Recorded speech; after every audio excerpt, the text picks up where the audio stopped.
ഇന്ത്യയുടെ കണ്ണുകൾ മുഴുവൻ ഇപ്പോൾ പാരീസിലാണ്. പാരീസിലെ ഒളിമ്പിക്സ് വേദിയിൽ വനിതകളുടെ 50 കിലോഗ്രാം ഫ്രീ സ്റ്റൈൽ ഗുസ്തി സെമി ഫൈനലിൽ ക്യൂബയുടെ ഗൂമസ് ലോപ്പസിനെ തോൽപ്പിച്ച് 5-0 പോയിന്റുകളുടെ ആധികാരിക വിജയം നേടി ഹരിയാനക്കാരി ഇന്ത്യയുടെ അഭിമാന താരമായ വിനേഷ് ഫോഗട്ട് ഫൈനലിലേക്ക് കടന്നിരിക്കുകയാണ്.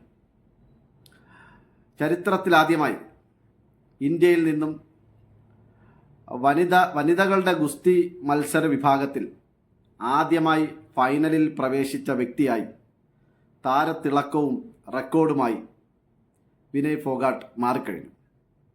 ഏതായാലും സ്വർണമോ വെള്ളിയോ രണ്ടാലൊരു മെഡൽ ഇന്ത്യയിലേക്ക് എത്തുമെന്ന് ഉറപ്പായി കഴിഞ്ഞു. എന്നാൽ ആരാണ് ഈ വിനേഷ് ഫോഗട്ട് എന്ന് നമ്മൾ മനസ്സിലാക്കേണ്ടതുണ്ട്. കൃത്യമായി പറഞ്ഞാൽ കുറച്ച് മാസങ്ങൾ പിന്നോട്ട് പോയാൽ നമുക്ക് അവരെക്കുറിച്ച് കൂടുതൽ അറിയാൻ കഴിയും. 2012 മുതൽ 2022 വരെ വ്യത്യസ്ത ഇനങ്ങളിൽപ്പെട്ട കായിക താരങ്ങളെ ലൈംഗികമായി പീഡിപ്പിച്ചു എന്നാരോപിച്ച് UP-യിൽ നിന്നുള്ള BJP-യുടെ MPയും ഗുസ്തി ഇന്ത്യയുടെ അഖിലേന്ത്യാ ഗുസ്തി ഫെഡറേഷൻ്റെ പ്രസിഡന്റുമായ ബ്രിജ് ഭൂഷണെതിരെ താരങ്ങൾ ഒന്നടങ്കം തെരുവിലിറങ്ങിയ ഒരു സമരവും അതിനെ തുടർന്നുണ്ടായ വിവാദങ്ങളും വാർത്തകളും എല്ലാവർക്കും ഓർമ്മയുള്ള കാര്യമാണ്. ഒരുപക്ഷെ ഇന്ത്യയെ തന്നെ പിടിച്ചു കുലുക്കിയ, ഇന്ത്യയുടെ ഭരണസിരാ കേന്ദ്രത്തെ പോലും ഇളക്കിമറിച്ച വലിയ സമരമായി, വലിയ കൊടുമ്പിരി കൊണ്ട പ്രതിഷേധങ്ങളായി ഗുസ്തി താരങ്ങളുടെ സമരങ്ങൾ മാറിയിരുന്നു. പലതരത്തിലും പല രീതിയിലും നീതിക്ക് വേണ്ടി അവർ രാവും പകലും രാജ്യത്തിൻ്റെ തെരുവുകളിൽ സമരം ചെയ്തു. ഇന്ത്യയുടെ അഭിമാനവും യശസ്സും ഉയർത്തിപ്പിടിച്ച താരങ്ങളെ തിരിഞ്ഞു നോക്കാനോ അവരുടെ ആവശ്യങ്ങൾ പരിഗണിക്കാനോ അവരുമായി ഒന്ന് ചർച്ച ചെയ്യാനോ ഒന്നും തന്നെ ഒരു തരത്തിലും അധികൃതരോ കേന്ദ്ര സർക്കാരോ തയ്യാറായില്ല. ബ്രിജ് ഭൂഷണെതിരെ നൽകിയ പരാതികളിൽ ഒരിടത്ത് പോലും പോലീസ് കേസെടുക്കാൻ തയ്യാറാവുകയോ അല്ലെങ്കിൽ അന്വേഷണത്തിൻ്റെ ഏതെങ്കിലും ഒരു ഘട്ടങ്ങളിലേക്ക് കടക്കാൻ പോലും പോലീസും തയ്യാറായില്ല. ഇത് താരങ്ങളെ കൂടുതൽ വേദനിപ്പിക്കുകയും പ്രതിഷേധത്തിനിട വരുത്തുകയും ചെയ്തു. അവസാനം അന്നത്തെ വകുപ്പ് മന്ത്രി അനുരാഗ് ഠാക്കൂർ ഇടപെട്ട് താരങ്ങളുമായി നടത്തിയ അനുരഞ്ജന ചർച്ചയുടെ ഫലമായി ഈ ഗുസ്തി ഫെഡറേഷനെതിരെ നടപടി ഉണ്ടാകുമെന്ന് ഉറപ്പ് കൊടുത്തതുകൊണ്ട് താരങ്ങൾ സമരം അവസാനിപ്പിച്ചു. എന്നാൽ 3 മാസങ്ങൾ കഴിഞ്ഞിട്ടും അയാൾക്കെതിരെ ഒരു തരത്തിലുള്ള നടപടികളും വകുപ്പിൽ നിന്നോ ബന്ധപ്പെട്ട അധികാരികളിൽ നിന്നോ ഉണ്ടാവുന്നില്ല എന്ന് മനസ്സിലാക്കിയ താരങ്ങൾ വീണ്ടും സമരവുമായി, രാപ്പകൽ സമരവുമായി തെരുവിലേക്കിറങ്ങി. ഒന്ന് ആലോചിച്ച് നോക്കൂ, നമ്മുടെ രാജ്യത്തിന് വേണ്ടി, രാജ്യത്തിൻ്റെ യശസ് ഉയർത്തിപ്പിടിച്ച, രാജ്യത്തിന് സമ്മാനങ്ങൾ വാങ്ങി നൽകിയ, വിദേശ രാജ്യങ്ങളിലടക്കം പോയി, ഒളിമ്പിക്സ് വേദികളിലൊക്കെ പോയി രാജ്യത്തിന് സമ്മാനങ്ങൾ വാങ്ങി നൽകിയ ഒരു പറ്റം താരങ്ങൾ നീതിക്ക് വേണ്ടി രാജ്യത്തിൻ്റെ തെരുവിൽ രാവും പകലുമെന്നില്ലാതെ അവർ നിരാഹാരം കടന്നു, സമരം ചെയ്തു, പ്രതിഷേധിച്ചു. പക്ഷേ അധികാരികൾ അവരെ തിരിഞ്ഞു നോക്കാൻ തയ്യാറായില്ല.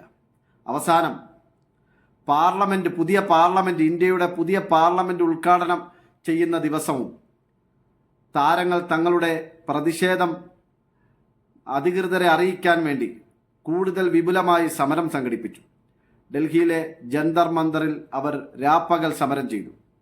പക്ഷേ അവിടെയും രാജ്യത്തിൻ്റെ അഭിമാനമായ താരങ്ങളെ മുഖവിലക്കെടുക്കാൻ പോലും അധികാരികൾ തയ്യാറായില്ല എന്ന് മാത്രമല്ല, അവരെ അറസ്റ്റ് ചെയ്യുകയും റോഡിലൂടെ വലിച്ചിഴക്കുക പോലും ചെയ്തു.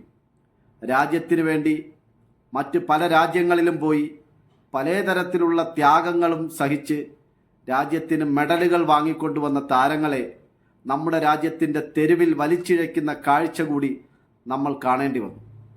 അവസാനം പലതരത്തിലുള്ള സമരങ്ങൾക്കൊടുവിൽ സർക്കാർ ഗുസ്തി ഫെഡറേഷനിലേക്ക് തെരഞ്ഞെടുപ്പ് നടത്തി.